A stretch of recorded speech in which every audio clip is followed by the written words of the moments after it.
উজান থেকে নেমে আসা পাহাড়ি ঢল আর ভারী বৃষ্টিতে দেশের পূর্বাঞ্চলের 11 জেলা বন্যার বিপর্যস্ত। বেশি খারাপ অবস্থা ফেনী, কুমিল্লা ও নোয়াখালীতে। সরকারিভাবে বন্যায় এখনো পর্যন্ত 13 জনের মৃত্যুর খবর দেওয়া হয়েছে। 8 জেলায় ক্ষতিগ্রস্ত হয়েছে 45 লাখ মানুষ। জেলা সংবাদদাতাদের সাথে নিয়ে বিউটি সমাদ্দারের প্রতিবেদন। ভয়াবহ হয়ে উঠেছে দেশের পূর্বাঞ্চলের বন্যা পরিস্থিতি। ভারী বৃষ্টি ও উজান থেকে নেমে আসা পাহাড়ি ঢলে নতুন করে প্লাবিত হচ্ছে বিস্তীর্ণ এলাকা। প্রবল পানির স্রোতে ভেঙে যাচ্ছে প্রতিরক্ষা বাঁধ।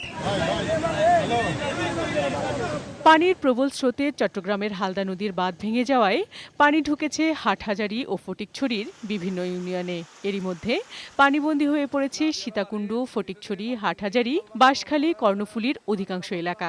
এসব এলাকার প্রায় 2.5 লাখ মানুষ পানিবন্দী হয়ে পড়েছে। বৃহস্পতিবার মধ্যরাতে ভেঙে যায় কুমিল্লার গোমতী নদীর প্রতিরক্ষা বাঁধ। জেলার বুড়িচং উপজেলার 16 নল ইউনিয়নের বুরবুরিয়া দিয়ে বাঁধটি ভেঙে লোকালয়ে পানি ঢুকে পড়ে।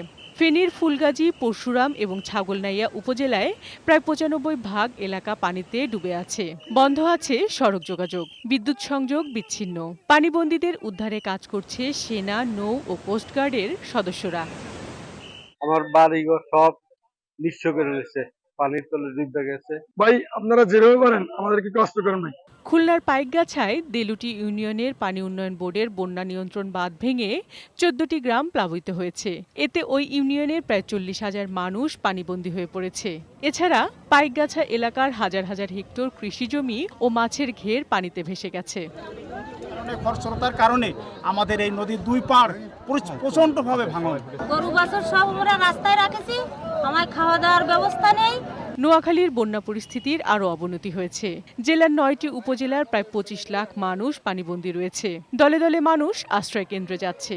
আশ্রয় কেন্দ্রগুলোতে চরম খাদ্য সংকট দেখা দিয়েছে।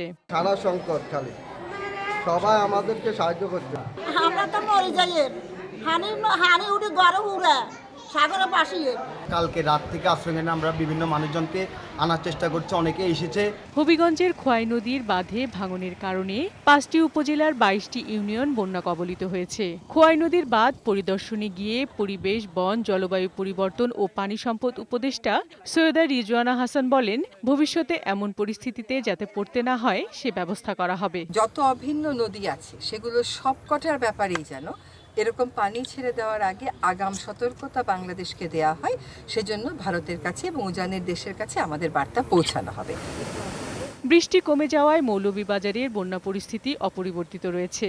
খাগড়াছড়ির বন্যা পরিস্থিতির কিছুটা উন্নতি হয়েছে। তবে নিচু এলাকা হওয়ার কারণে দীঘিনালার মেরুং ইউনিয়নের মানুষ এখনো পানিবন্দী।